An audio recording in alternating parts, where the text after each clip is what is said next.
warahmatullahi wabarakatuh. Halo semuanya, kami di sini dari kelompok 11 akan menampilkan sebuah permainan yang sudah kami modifikasi, di mana permainan itu bernama Tangga bergerak. Nah, di sini kami beranggotakan 3 orang, saya sendiri Diki Divani, Dan saya Ririn Dwi Safianti. satu lagi teman kami bernama Sri Rahayu Wulandari. Dia akan menjelaskan materi berikutnya. Selamat menyaksikan. Baiklah, saya Sri Rahayu Wulandari akan menjelaskan mengenai permainan modifikasi yang bernama permainan tangga bergerak.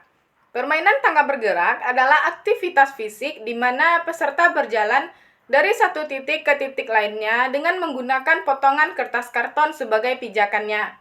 Permainan ini sering digunakan dalam keadaan team building, pendidikan fisik, dan juga sebagai terapi motorik karena menggabungkan aspek koordinasi, strategi, dan juga kerjasama. Nah, selanjutnya cara bermain tangga bergerak. Yang pertama, persiapan. Sebelum bermain, kita harus menyediakan beberapa potongan kertas karton. Biasanya 2 atau 3 kertas karton untuk satu peserta. Selanjutnya, tentukan titik awal dan titik akhir jalur yang akan dilalui peserta.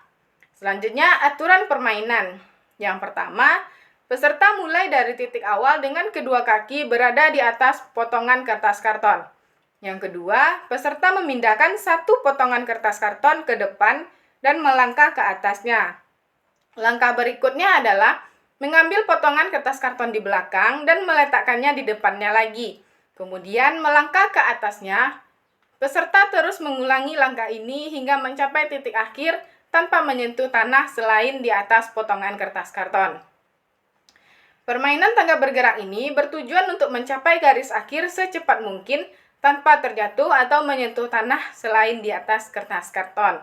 Manfaat dari permainan ini yaitu yang pertama, dapat mengembangkan keterampilan motorik, yang kedua, melatih keseimbangan dan koordinasi tubuh, karena peserta harus menjaga kestabilan saat berjalan di atas kertas karton.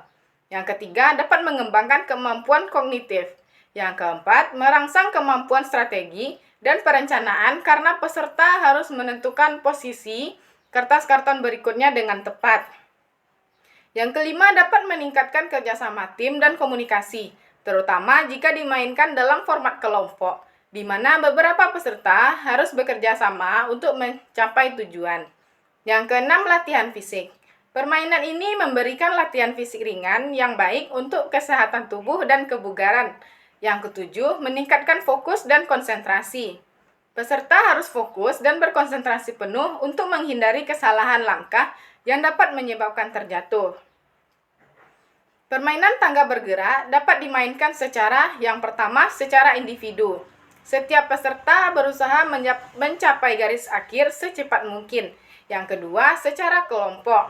Kelompok peserta bekerja sama untuk mencapai garis akhir dengan cara bergantian menggunakan kertas karton.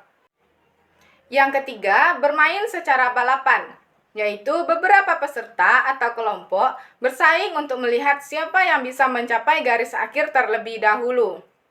Permainan tangga bergerak ini bisa disesuaikan untuk berbagai usia dan tingkatan kemampuan, dan juga menjadikannya alat yang fleksibel untuk berbagai konteks pendidikan, rekreasi, dan terapi.